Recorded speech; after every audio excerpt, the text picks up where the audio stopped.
Rolandai, kas yra tas Rolandas Kiškis? Įdomus klausimas nuo pat pradžių. Kai kuriuos dalykus mes padarėm, pavyzdžiui, daug greičiau, negu aš tikėjausi. Kalbant apie tą patį mūsų ekspertų slėnį, kalbant apie proaktyvią veiklą, tai yra kriminalinę žvalgybą, mes padarėm labai daug. Filosofija yra tokia, kad tu negali taikyti dvigubų standartų.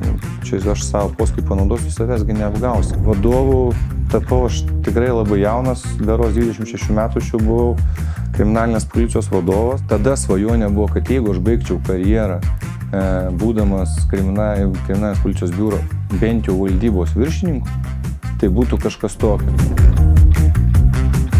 Turbūt absoliučia dauguma intelektinė tarnyba, reikalaujanti specifinių žinių, specifinių kompetencijų.